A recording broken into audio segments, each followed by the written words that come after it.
السلام عليكم ورحمة الله وبركاته. waxaan rabaa maanta inaan ka hadlo mowduuc muhiim ah kaasi oo ah gaas calooleed, boog calooleed ama Peptic ulcer disease waxa afka qalaad lagu yiraahdo.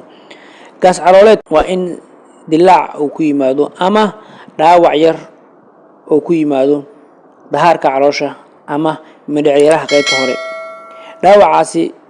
wuxuu ku imaanayaa darbiga dahaara caloosha oo loo yaqaan epithelial ama mucosa qaybta la yiraahdo ama gastric mucosa noqoto ama qaybta ugu horeeyda mindhiciraha ha noqoto oo dhaawac ku yimaado. Dhaawacaasi wuxuu noqon karaa mid fudud ama mid darbiga ka talaaba kadibna sababa in dheecaanka caloosha ku jira aashtada ay darbiga caloosha banaanka uga baxdo kadibna ay saameyn weyn oo xooggan halkaasi ka dhalato. Peptic ulcer-ka ama gaas calooleedka dadka calaamad ahaan waxay u dareemaan bug xanuun badan dareemayaan laab dilaacu ama wax la yiraahdo gastric reflux-ka ama gastroesophageal reflux uu ka duwan yahay asiga bug calooleedku ka duwan yahay. bug calooleedku qofku wuxuu dareemayaa labo wuxuu dareemi karaa bug xanuun wuxuu dareemi karaa korhor waxaas inuu dareemi karaa laakiin doctor uu ka duwan yahay inaad laab dilaac dareento ama laab jeex waxa la yiraahdo iyo inaad gaas calooleed qabto laba kala tahay. gaas calooleedka sidoo kale qofku markuu raashinka qaato hadii 15 daqiiqo 30 daqiiqo kadib cunada markuu cunay oo xanuun dareemo waxay ka dhigan tahay qofkaas wuxuu qabaa nooca ku dhaca caloosha oo bog calooleedka caloosha qabaa hadii 2 saac ama 3 saacadood kadib raashinka markuu cuno kadibna oo xanuun dareemo si mataqaana oo qabaa mid ku dhaca mindhicirada qaybaha hore wali mindhicirada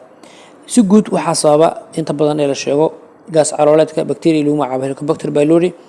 waxa kala sababa isticmaalka daawooyinka loo yaqaan NSAIDs daawooyinkaas waxa ugu muhiimsan daawada la yiraahdo ibuprofen, naproxen, aspirin daawooyinka waxay ku jiraan ugu badan ee keeni kara sidoo kale aashtada caloosha oo badata qayb weyn ka tahay stresska marka lama jeedo fikir tiro badan maybe fikirka uu ku jiri kara laakiin qofka hadii xanuun la soo darsan kare hadii dhaawac uu jiro hadii arrimo kale ay jiraan oo kale waxay keeni kartaa in uu ku sameysmo dilaac caloosha ku sameysmo oo caloosha darbigeeda uu nuglaado sidaasna ay dilaac ku yimaado sidoo kale fayruusyada qaar ayaa la sheegaa inay sababi karaan bacteria hadii aan ka sii hadalno si qoto dheer bacteriadana badana inta ugu badan Soomaaliya marka la joogo ay ku tahay endemic oo ama prevalence-geedu aad u badan yahay bulshadeena Soomaaliyeed bacteria aad u badan maadaama la sheego bacteriadani inay adduunka wadamada la yiraahdo low socio economic dadka dhaqaaluhu hada soo korayo ay ku baanta oo poor hygiene-ka nadaafadu aad u hooseydo maadaama orophacal ay tahay oo gacmihii ku gudbaydo oo qofkii baashu saxarada ku gudubtaa sida kalena waa la sheegaa in sariifaha qaarkood ay ku gudubto laakiin saxarada ugu muhiimsan marka gacmihii si fiican loo dhaqin ama laga yaabo in raashinkii banaanka uu iska yaalo ama tuqsigii duulay ama waxyaabo kale ay saameyn u geystaan raashinkii amaba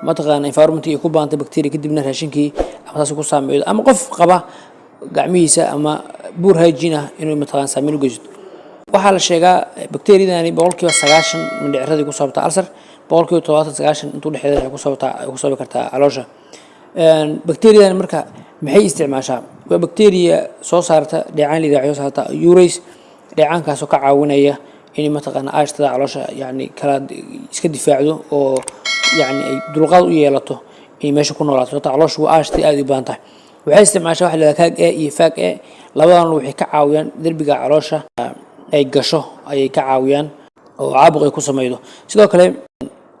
waxay isticmaashaa wax la yiraahdo flagella oo ah wax lagu hayo ku socon lahayd oo meesha darbiga si fiican ugu socoto kadibna dhaawac ay qaybin u geysto marka kaag faag iyo flagella waxay qayb yihiin waxba ka qayb qaadanaya in bacteria darbiga dhaawac u geysato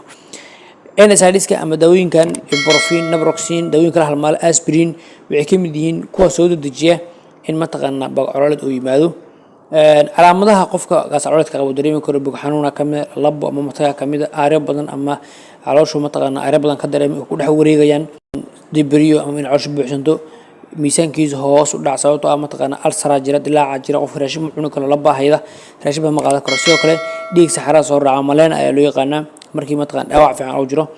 calaamado waxaa jira hadii qofka lagu arko liida calaamadaha digniinta sababta baashan Peptic ulcer-ka hadii qofka muddo dheer ku sii taalo waxa laga yaabaa in uu bedesho kansaran ka wada in uu bedesho laga yaabaa baartaan loo sameeyaa jira sheebar la sameey karaa oo bacteriadan wax ugu badan waaye hadii daawo qofka uu qaato long time oo waqti dheer wada laga joojiyaan laakiin hadii waxaanay bacteriadii shakiga oo jiro ama history ama endemic meesha ku ta Soomaaliya kale ay tahay waa in qofka laga baaraa saxaradan waa laga baaraa dhiiggan waa laga fiirshaa sidoo kale camera leeyahay endoscopic ayaa qofka la geliyaa oo dhuunta laga soo gelshaa taas caash loo raadiciyaa si nabarka intuu leeyahay loo arko iyo waxyeelada bakteeriyadu geysatay ama aashtada iyo wixii iskaashan ay geysteen daaweynta koow waxa joojinaysaa NSAIDs ama daawooyinka dad isticmaasho qofku isku joojinaa haddii stress jiro waa nabara dhaawacyada waxa la xalliyo waa in bakteeriya dajista bakteeriya daawooyinka kamid ah sidoo kale waa in la qaataa daawooyinka sida badanaa Soomaaliya iska yaan BBI leeyahay proton pump inhibitor oo kamid ah omeprazole, esomeprazole, lansoprazole waa badiyin groupkaas oo dhan qofku inuu qaataa sababtoo waxay ka joojinayaan xogaa ashta tiraba caloosha la soo deynay nabarka dhaawac u geysanayay sidoo kale qofku waa inuu qaataa daawooyinka qalanjaasha ay bakteeriya dili kara daawooyin isku daraha jira sida metronidazole amoxicillin daawooyinkaas la isku daraa kiniga omeprazole kala la qaataa ama lansoprazole ama esomeprazole waa heli karto laba waqti la qaataa 4 maalin ay wado waayo kadibna mataqan waxa laga yaabaa in bakteeriyadu ayna tahaba bakteeriyada ka guud ahaan bay ka dhimato laakiin inta qaadanayo maadaama daawooyin badan aad qaadanayo waa inaad